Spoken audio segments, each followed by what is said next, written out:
Kasabay ng patuloy na pagdami ng mga pasahero sa NAIA, ang bumibigat na ring traffic sa labas ng paliparan. Ang latest sa NAIA sa live na pagtutok doon ni Ian Cruz. Ian?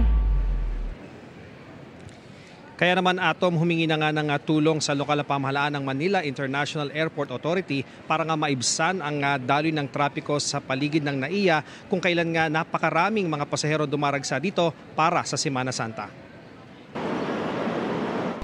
Busy ang bawat panig ng paliparan, mapa domestic o international ngayong araw. Sa taya ng Manila International Airport Authority o MIAA, nasa 1 milyong pasahero ang inaasang daraan sa NAIA mula Palm Sunday hanggang sa linggo ng pagkabuhay. Sa ngayon, wala naman daw choke points sa loob ng paliparan, pero ibang usapan na sa labas. For now, mabilis. Saka kasi senior kami. Nasa priority lane kami. Siguro, medyo kasi haba ng pila, traffic dito. Yung traffic ang problema dito.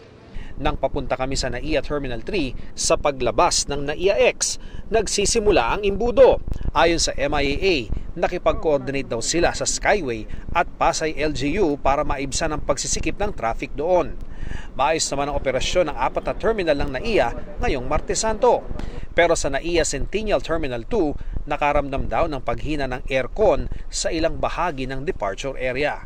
We call the attention of engineering already.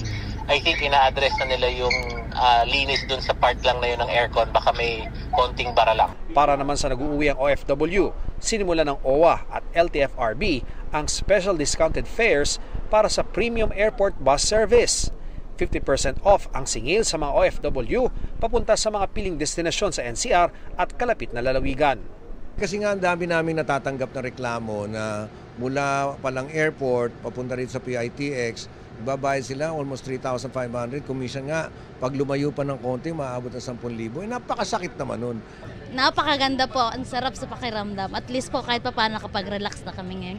Masaya at kung ano yung stress namin sa ibang bansa, parang napapawi din dahil sa magandang pagsalubong sa amin.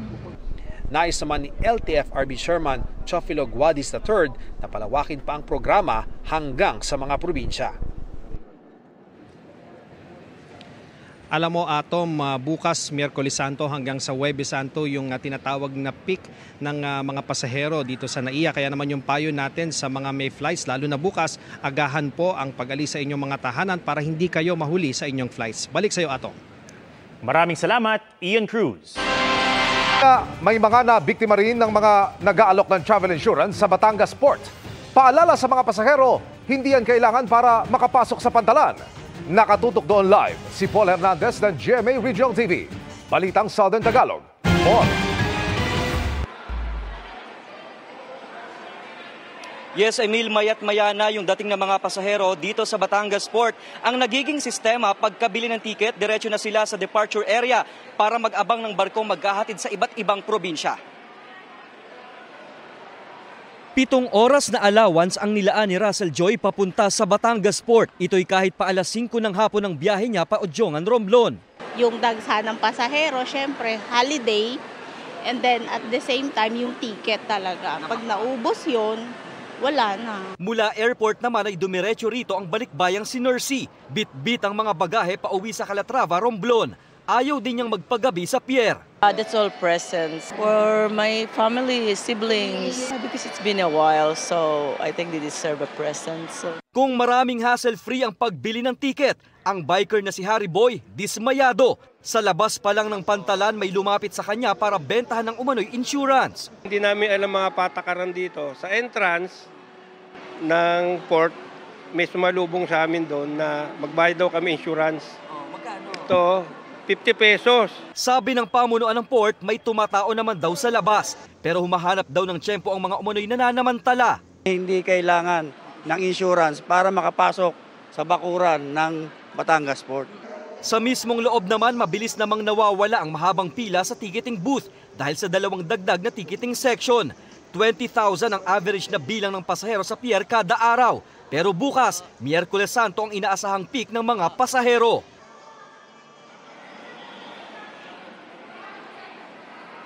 Emil, sa ngayon ay peaceful at manageable naman ang sitwasyon dito sa Pantalan na binabantayan ng Philippine Coast Guard. Katulong na yung mga K9 units. Ang bili naman ng pamunuan ng Batangas Port sa mga magtatawid dagat, huwag nang magbitbit ng napakaraming bagahe para iwas abala. Emil. Maraming salamat, Paul Hernandez ng GMA Regional TV, Balitang Southern Tagalog. Arestado sa Naik sa Cavite ang isang senior citizen na nagpapanggap umanong abogado para pagkakitaan ang pagnonotaryo. Pati mga pangalan ng 3 lehitimong abogado, ginagamit niya umano. Nakatutok si John Consulta. Exclusive. Pagkakuha ng senyas. Pinasok na ng mga ahente ng NBI Cavite District Office North ang Notary Public Office na ito sa Naik, Cavite. Arestado ang 76 anyos na suspect na nagpapanggap daw na abogado. Nagtangka pang mga tuwiran pero biglang natigilan nang dumating ang totoong abogado na ginagamit niya sa pagnonotaryo.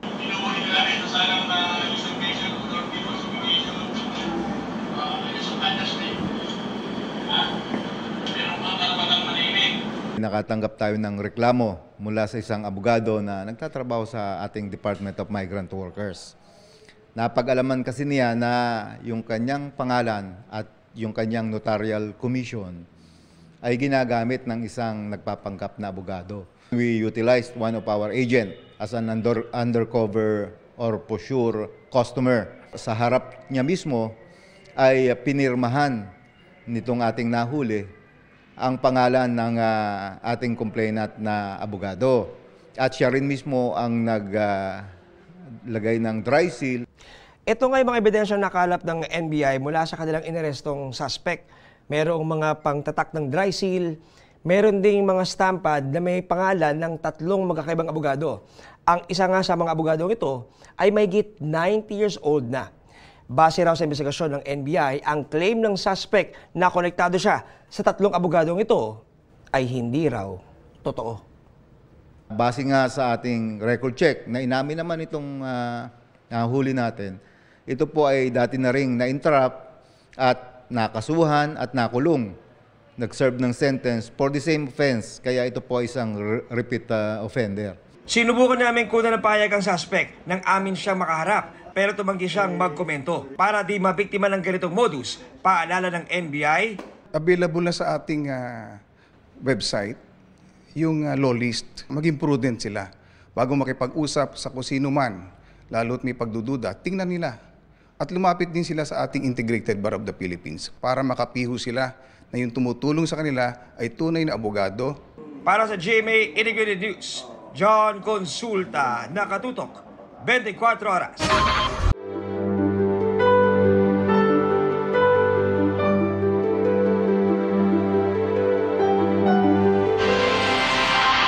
Pansamantalang takas sa mainit na panahon ng biyahe ng ilang nagsisiakyat sa Baguio para doon mag-Holy Week.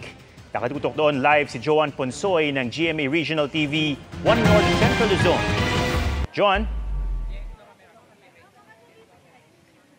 Atong bukod nga sa mga pokpasyalan, dinayo rin ng mga bakasyonista ang Baguio Cathedral para sa misa ngayong Semana Santa. Galing sa Palawan ang mag-anak na Gabo. Pagdating sa Baguio City, dumiretso sila sa Baguio City Cathedral para sa First Mass ngayong Martes Santo.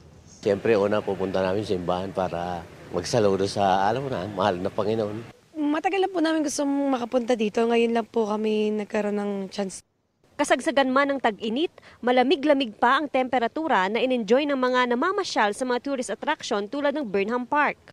Kasi po itong apo ko yung sasakay lang para experience.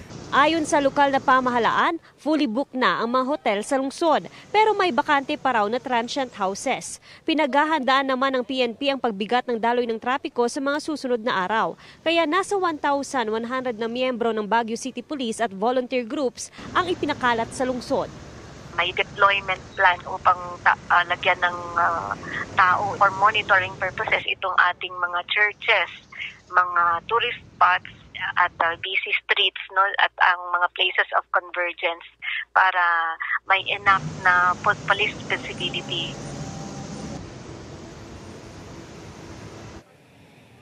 Atom, ipatutupad pa rin ang coding scheme hanggang Biyernes Santo para makontrol ang daloy ng trapiko dito sa lungsod. Lifted naman ang coding scheme pagsapit nga ng weekend. Payo na rin ng Baguio City LGU, iwasan ng magdala ng sasakyan. Bukod kasi sa problema sa traffic, problema rin ang parking. Atom? Maraming salamat, Joan Ponsoy ng GMA Regional TV 1 North Central Luzon. Dagsarin ang mga pasahero sa mga paliparan at mga bus terminal sa mga probinsya mula sa Davao City. Nakatutok live si Kent Abrigana ng GMA Regional TV. 1 Mindanao, Kent. Emil, unti-unti nang dumarami ang bilang ng mga pasaherong uuwi sa kanilang mga probinsya mula rito sa Davao International Airport. Mula Isulan, Sultan Kudarat, maagang dumating ang pamilya Giantolea sa Davao International Airport. Lilipad naman sila ng Iloilo upang doon mag-Holy Week. May bahay kasi kami doon, so magstay lang doon. Tapos sa weekend pa kami talaga. Si Jay naman at ang kanyang dalawang kaibigan sa Boracay magbabakasyon. Unwind po. Kasi holiday naman ang Thursday and Friday. So may time na maka-get together with the friends. Ayon sa Kaap Davao, kahapon pa nagsimulang dumagsa ang mga pasahero rito para sa domestic at international flights. Karong Wednesday siguro mo increase ang ato ang volume of passenger. Then after na naman dia by sa Thursday and Friday, possible nga mo decrease na po ng ato ang paangatong volume of passenger.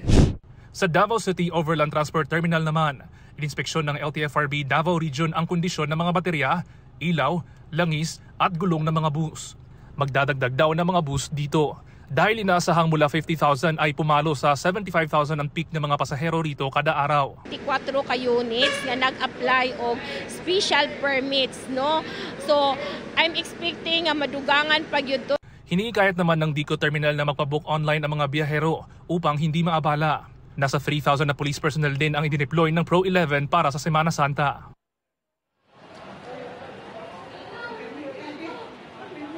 Emil, balik dito sa Davao International Airport. Bukod sa peak bukas, inaasahang dadami pa muli ang bilang ng mga pasaherong darating sa Sabado at Linggo ng pagkabuhay. Samantala, pinapayuhan naman ang mga pasahero na pumunta sa airport 2 oras bago ang flight. Emil?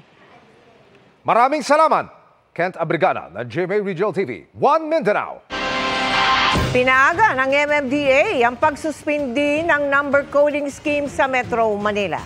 Imbis na sa Huwebes Santo, ipatutupad na yan simula bukas, Miyerkules Santo. Ayon sa MMDA, dahil yan sa tigil operasyon ng LRT-1 bukas para sa Semana Santa. May biyahe naman daw ang LRT-2, pero hanggang alas 7 ng gabi lamang. Hanggang bukas na lang din ang operasyon ng MRT-3.